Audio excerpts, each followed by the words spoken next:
Mesdames, Mesdemoiselles et Messieurs, bonjour. Mesdames, Mesdemoiselles et Messieurs, bonjour. Priez pour nous. Le froid immense nous crée assez de soucis.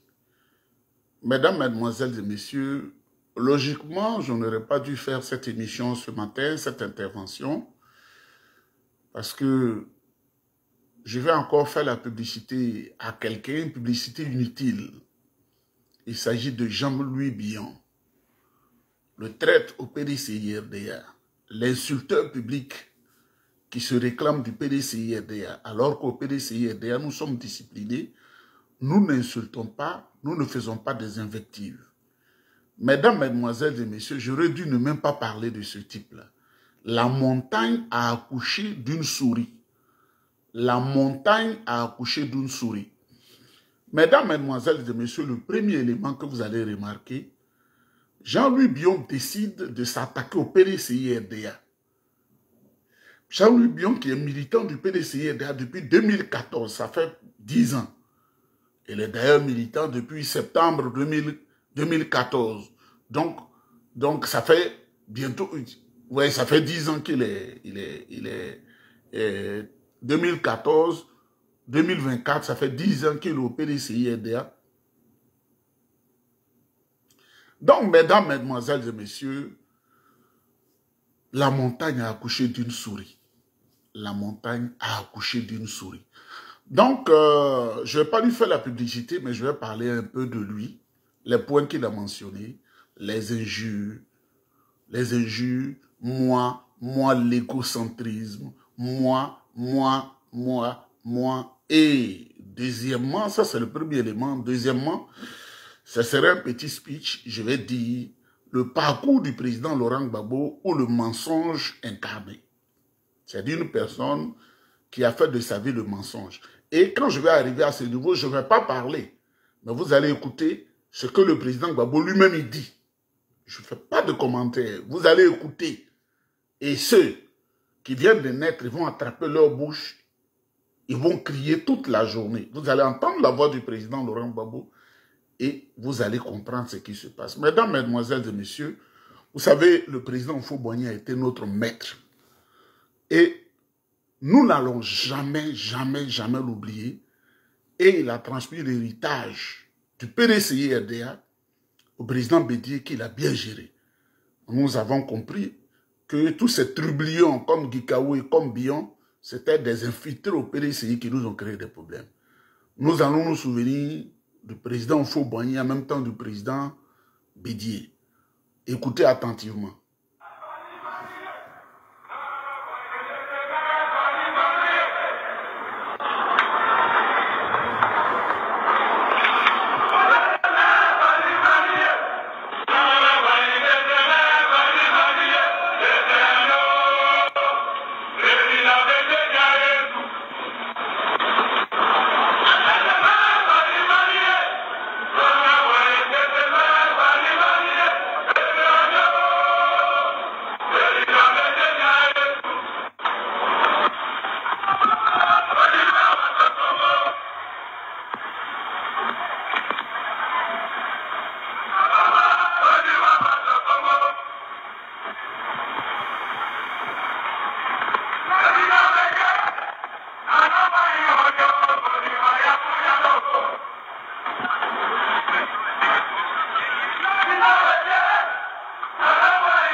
Mesdames, Mesdemoiselles et Messieurs,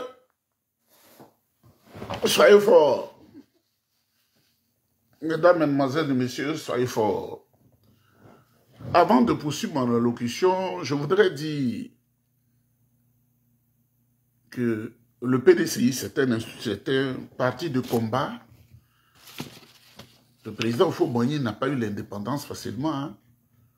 Il y avait des traites dans le PDCI. Sékou Sanogo, c'était un traite. Il y avait beaucoup de traites qui s'étaient greffés à l'administration coloniale pour avoir des pains à manger, pour avoir des intérêts. C'est ce que Jean-Louis Bion fait. Jean-Louis Bion, aujourd'hui, qui pour parler, va dans Jeune Afrique, qui aujourd'hui a pratiquement, je ne sais pas à quel pourcentage, appartenant à Alassane Ouattara, au président Alassane Ouattara. C'est là-bas on fait sa publicité.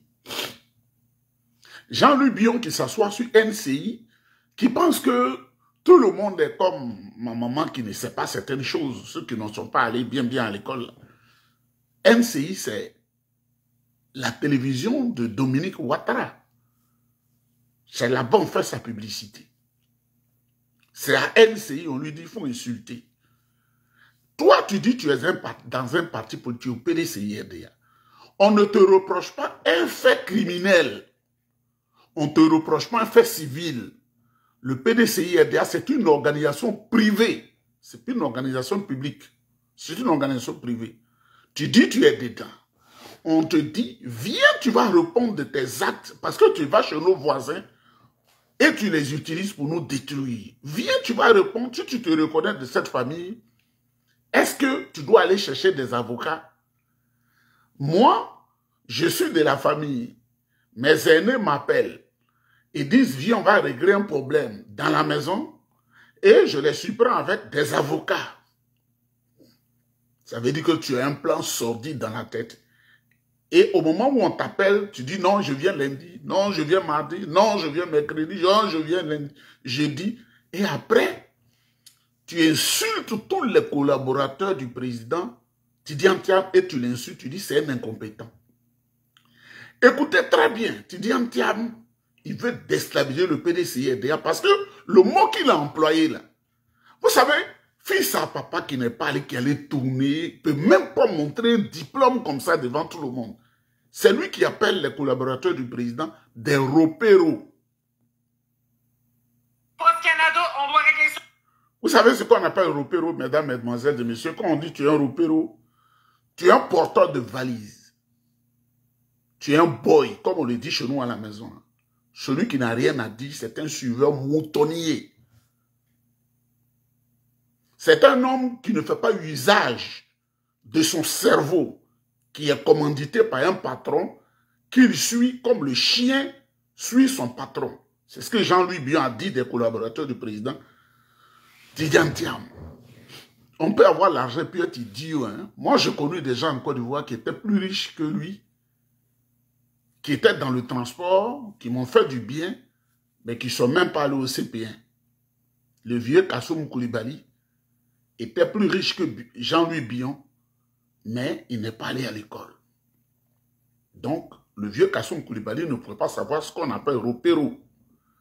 Moi, j'ai connu personnellement Nifa Diaby, paix à son âme. Il n'est pas allé à l'école. Pas du tout. Même le CP1. Il n'est pas allé à l'école. Alors, nous, on est allé à l'école. Quand on nous parle le français, on écoute et on essaie de comprendre ce qu'on dit au-delà de ce que la personne dit. Des ropéros, c'est-à-dire des gens pauvres qui dépendent du président Tidiane Thiam, qui n'ont rien, qui ne sont rien, qui sont de vils personnages.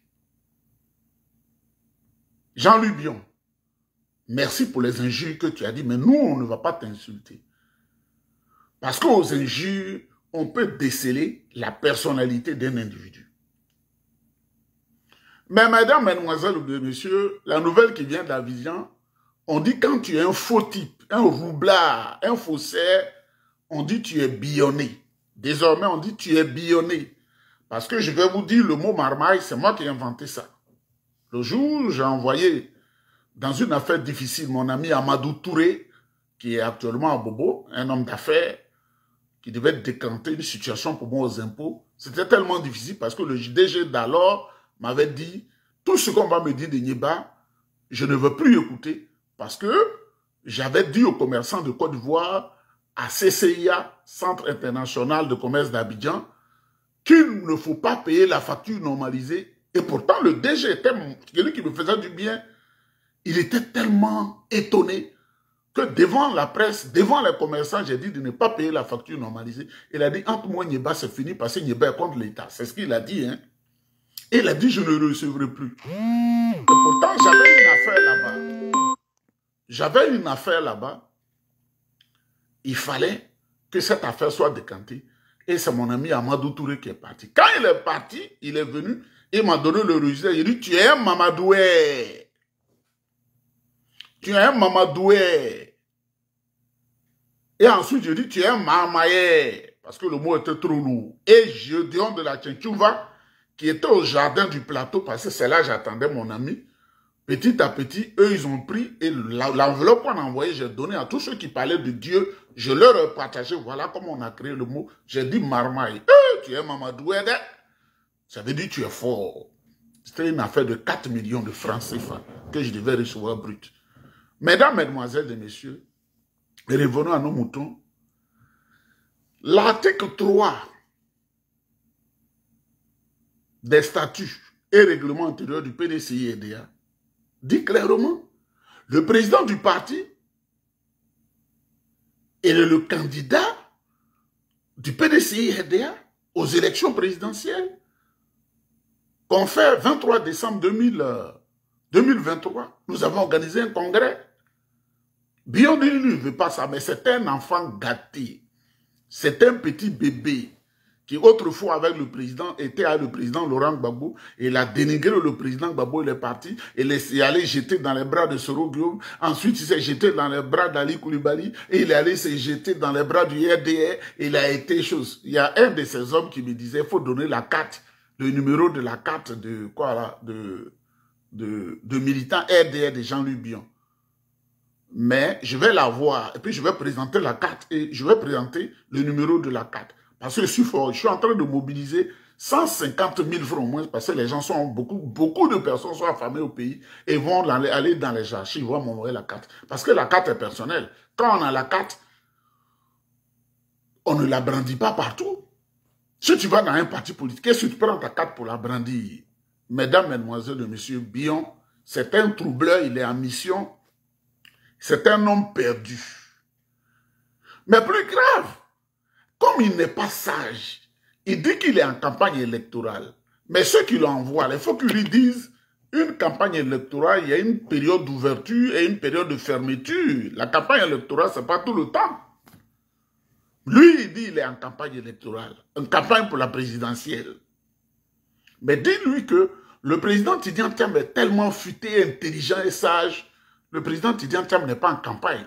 Le président Tidjane Thiam, en tant que président du PDCI-RDA, il a le droit d'aller voir les secrétaires de session, les délégués départementaux. Ça, c'est son rôle, parce qu'il est le président du parti.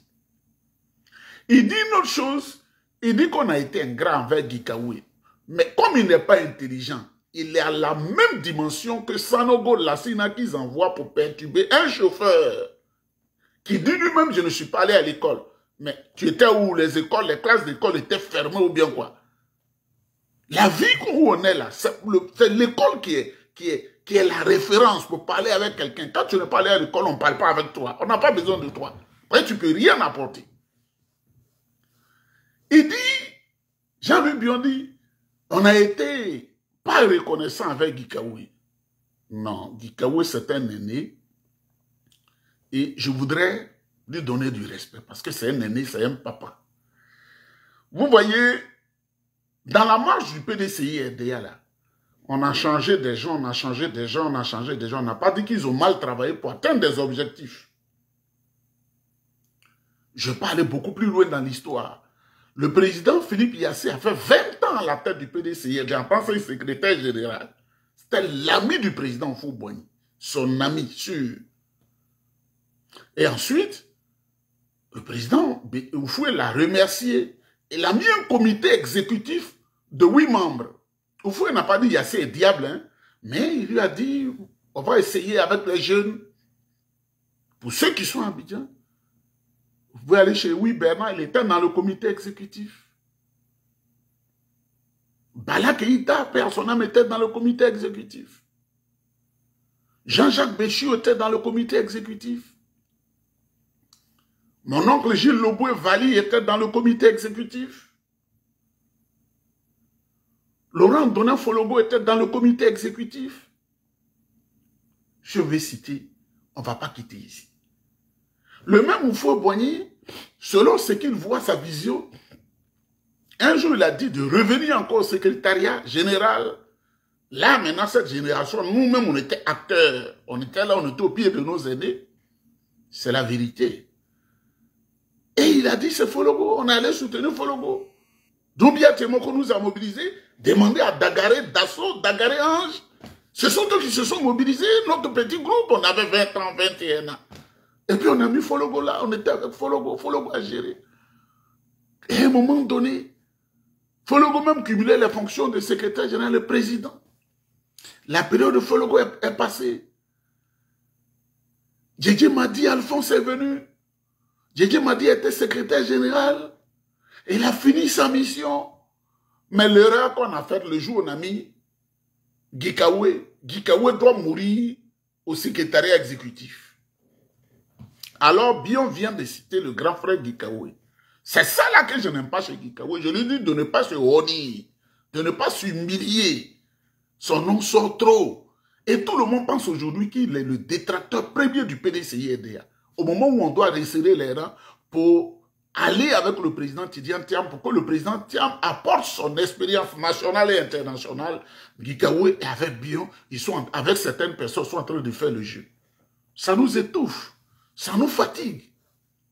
Et pourtant, Gikawe, je lui dis, ce qu'il ne sait pas, et qui a été prévu dans le secret, et qui m'est parvenu à l'oreille, en l'enlevant au secrétariat exécutif, le président Tidiane Thiam, le jour où il est président, son vice-président, c'est Gikawe, c'est-à-dire un homme de l'Ouest. C'est comme ça qu'il faut travailler. Donc, il est président, Gikawe est vice-président, et puis, même Bion, même, on allait faire de lui un grand homme du Nord. Mais, quand l'esprit du diable attrape les esprits des gens, n'est-ce pas dans la famille la sorcellerie se lève pour tuer les gens? Des gens qui t'ont aidé à devenir quelqu'un, c'est les mêmes qui te tuent. Vous voyez, ils ont décidé de crucifier le PDCI-RDA.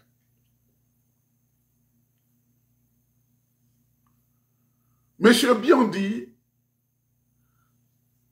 des choses invraisemblables, mais moi, ce matin, je ne vais pas trop en parler. Ce sont des caprices. Ce sont des caprices. Et puis, j'ai pitié pour lui. Mais ce qu'il ne sait pas, au RDL, ils ne connaissent pas le bien. Ça, je vous le dis. Au RDL, ils ne connaissent pas le bien. Si Ahmed Bakayoko, ce qu'on sait lui arriver brusquement, ce n'est pas toi, Jean-Louis Bion, qu'ils vont épargner. Si une personne n'a pas épargné son enfant, ce n'est pas l'enfant venu d'ailleurs qu'il va épargner. Pour le moment, ils peuvent t'utiliser pour atteindre leur fin. Mais on fait une ouverture. Reviens. Parce que moi, je te considère comme un grand frère. Parce qu'entre toi et moi, il y a 4 ans. Parce que celui qui te suit, la Hervé, c'est lui qui m'a rendu beaucoup de services. Il était à Port Sivom ou quoi là. J'avais une priorité d'entrer chez lui. Et c'est ce qu'il a fait. Donc tu es un grand frère. Mais on te dit, le PDCI qu'on nous a laissé en héritage, on ne s'amuse pas avec ça. C'est un fétiche. Même quand on est loin du pays, on pense toujours PDCI-RDA. Vous comprenez? Même quand on est loin du pays, on pense toujours PDCI-RDA. Mesdames, mesdemoiselles et messieurs, trop parler là, ça donne Dagbert. Jean-Louis Bion, interview de Jean-Louis Bion, interview accouché d'une souris. Interview accouché d'une souris. Interview accouché d'une souris. Oh, mesdames, mesdemoiselles et messieurs, quand on veut parler, et pour ne pas mentir, donc Jean-Louis Bion, c'est un non-événement, c'est C'est notre frère qui a déconné, qui est perdu, qui s'est vendu au RDA. Il s'est vendu à Dominique Ouattara, qui est la marraine de sa femme. C'est un non-événement. On te dit, viens devant le conseil de discipline, tu prends un avion, tu fuis, tu vas te cacher quelque part dans un pays de l'Afrique occidentale que je connais très bien, un pays francophone. Pour lui dire que il n'est pas fait la vidéo, mais il ne sait pas où je suis caché. Et Côte d'Ivoire, là, tu sais pas que j'ai des hommes là-bas? Mesdames, mesdemoiselles et messieurs, on va écouter le président Laurent Gbagbo. Et il faut l'écouter attentivement, je ne fais pas de commentaires. Quelqu'un qui dit la chose et son contraire, toute sa vie comme ça, comme ça, comme ça. Il dit qu'il ne connaît pas Hervé Djedje. Il dit qu'il ne connaît pas Mamadou Koulibaly. Ça dit tout, lui. Même chose à l'esprit de Jean-Louis Bion. C'est pourquoi il soutient Jean-Louis Bion pour déstabiliser le PDC. Alors que lui, l'âge qu'il a là, comme il sait qu'il faut troubler un parti, mais avoir Don Melo, docteur ingénieur, il peut remplacer valablement le président Gbagbo au PPAC et compétir. Et il a les chances d'avoir au moins 25% des voix. Si le président Tidiane Thiam a 62%, qu'avoir Don Melo à 25%, mathématiquement, ça fait déjà 87%. Et puis au RDA, le restaurant caféiné, s'ils ont 10%, et puis les petits partis là, je sais pas. Écoutons le président Laurent Gbagbo. Moi, on t'écoute toi-même ce que tu dis, et puis on te juge. 45 ans, et j'espère que les Ivoiriens, entre ce que je propose, la révalorisation du pouvoir d'achat des paysans, la révalorisation des salariés, du pouvoir d'achat des salariés, la transformation progressive de notre économie, d'une économie cacaoyère à une économie de transformation de nos matières premières. Je souhaite que les Ivoiriens réfléchissent longtemps en eux-mêmes et qu'ils choisissent l'avenir. Or, l'avenir, c'est le Front populaire qui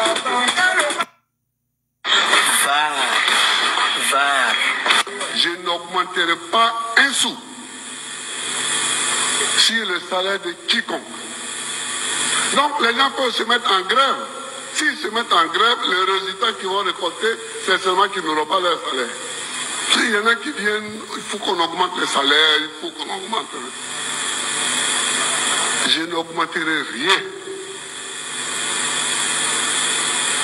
Je n'augmenterai rien.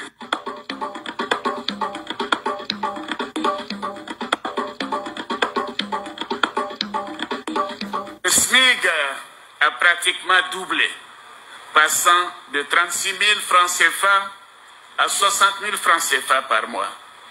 Après 25 ans... C'est son collègue de mensonge, le président Alassane Ouattara, après Gbagbo, les deux là, du Front républicain, c'est les deux qui ont créé la situation des Izani encore. Écoutez son collègue, le mensonge. C'est pourquoi ils ne veulent pas le changement pour qu'on soit heureux. Le blocage, vous l'avez dit vous-même, chers frères syndicalistes. Les fonctionnaires ont vu leur salaire débloqué en 2014. J'espère que vous allez applaudir. Parce que pendant un quart de siècle, le salaire était bloqué. On doit toujours se souvenir de cela. On aurait pu continuer, mais nous ne l'avons pas fait. Adou, papa, les tu es un menteur agents professionnel, hein? de la santé ont eu une augmentation de leur salaire moyen. Je voudrais vous donner quelques chiffres pour que nous nous comprenions bien. Mais c'est faux. Les agents techniques de la santé ont eu une augmentation de leur salaire moyen mensuel qui est passé de 222 000 francs CFA en 2011 à 375 000 francs CFA. C'est pas vrai. On a des parents dans la santé qui fuient pour aller à l'extérieur. C'est faux. Des cadres de la santé est passé de 450 000 francs CFA en 2011 à 775 000 francs CFA en 2016. Oui, j'ai tenu à le faire. À la vérité, j'ai pensé que quand tu as plus de 70 ans, tu ne mens plus. Aucun mensonge ne sort de ta bouche. Mais ces deux vieux-là, je ne sais pas par impolitesse, mais ils me font croire aujourd'hui que quand j'aurai 70 ans, je serai un grand menteur. Gbagbo et Alassane Ouattara. Parce que quand nous avons regardé les grilles, j'ai trouvé que ce n'était pas normal, que les agents de la santé n'étaient pas rémunérés de manière équivalente au cursus scolaire. Dites au Prado d'aller dans les CHU, d'aller dans les hôpitaux. On n'écrit pas des choses pour tromper les gens. On n'écrit pas. C'est-à-dire, moi je peux écrire ici et puis lire n'importe quoi. D'aller voir la souffrance du personnel soignant. Et universitaires qui étaient le leur. Bien sûr, il s'agit de chiffres moyens. Mais je suis certain, et j'ai fait vérifier encore ces chiffres, et vous pouvez aller au ministère du Budget pour en avoir la confirmation. Les enseignants du primaire, j'en viens à vous maintenant, chers jeunes enseignants.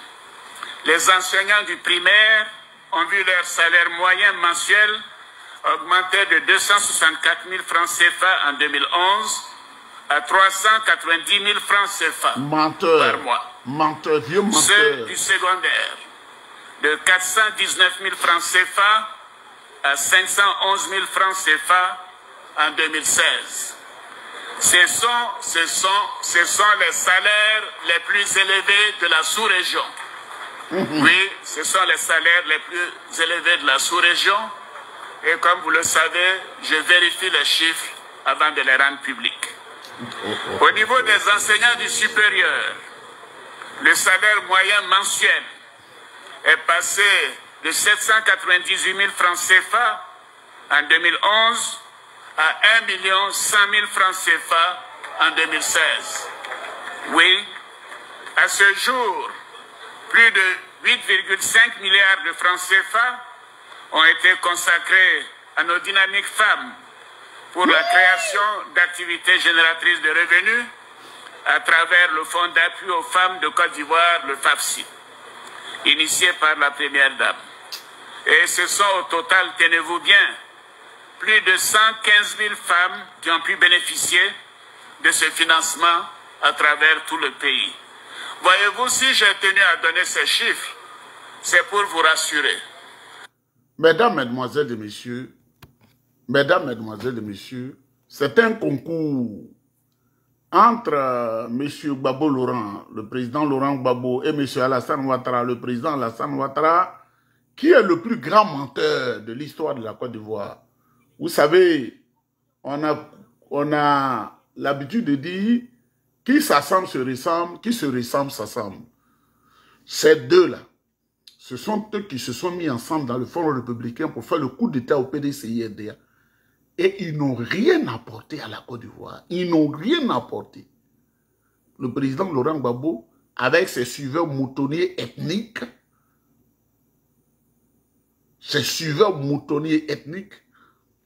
quand il fait meeting, il va à Diokoué.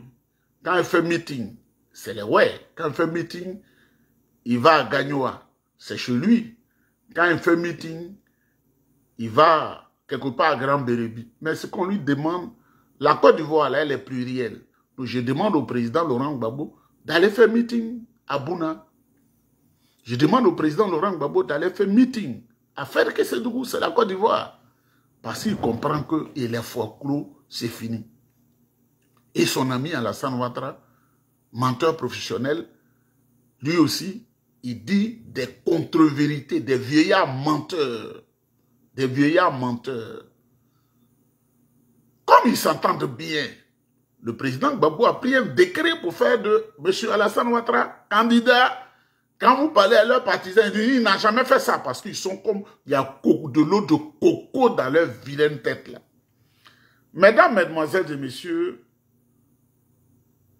je voudrais saluer les collaborateurs de notre président Tidiane Thiam, qui ont été invectivés, qui ont été insultés, qui ont été humiliés par Jean-Louis Billon, qui a été acheté.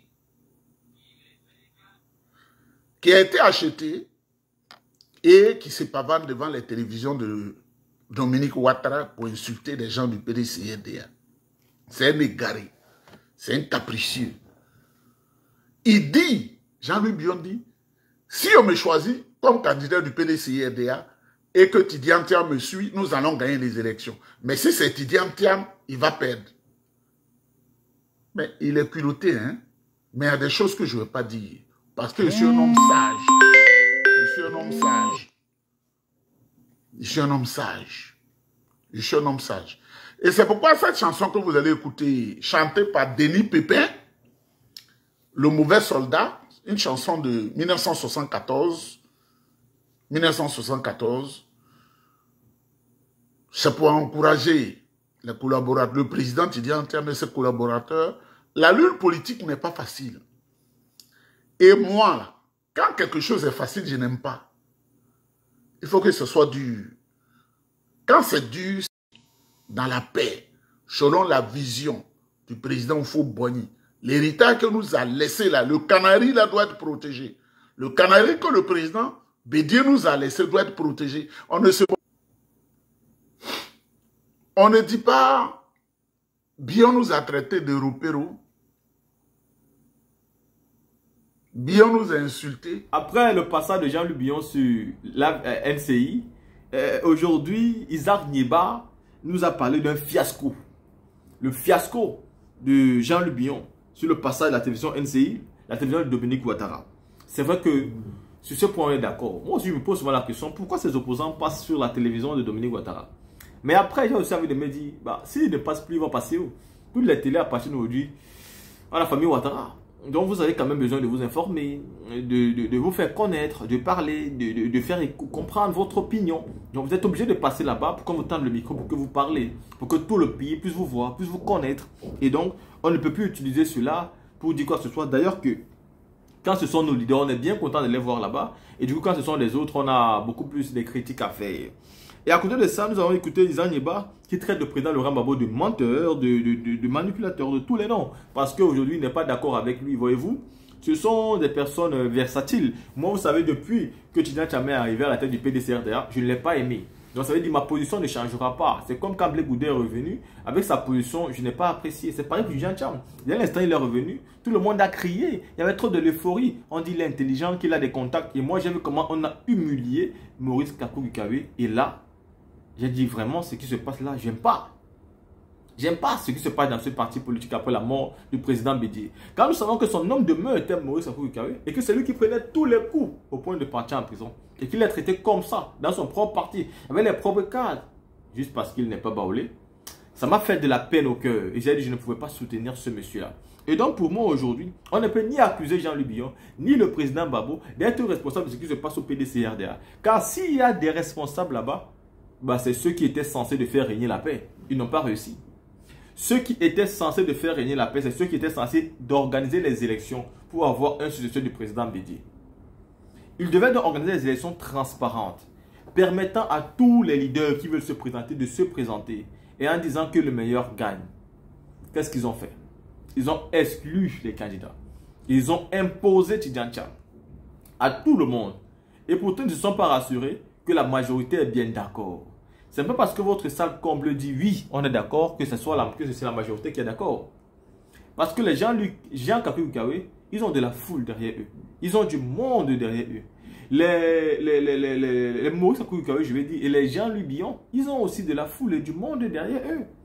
Et s'ils décident de mobiliser aujourd'hui, ils vont mobiliser et vous surprendre. Même parmi les cadres qui sont au PDCRDA. Parce que beaucoup de cadres intellectuels ne sont pas d'accord avec ce qui se passe là. Donc, venir là pour trouver des responsables de ce qui se passe, mais c'est être lâche. Il faut toucher le problème où il a commencé. Quand monsieur le président Bédié est décédé, ceux qui devaient faire régner la paix devaient organiser les élections crédibles et transparentes, permettant à tout le monde de participer pour succéder au président Bédié. Mais ils ont taillé sur mesure. Et cela a fait à ce que ça crée des frustrations dans la tête de plusieurs cas, de plusieurs leaders. Aujourd'hui, si vous êtes au PDCRDA, vous ne savez même pas si vous devez vous battre pour le parti ou pas. Car demain, on peut vous dire que comme vous vous êtes battu, vous avez été arrêté, bah vous ne pouvez plus avoir tel avantage parce que vous avez été arrêté. Et c'est là le problème. C'est là le problème.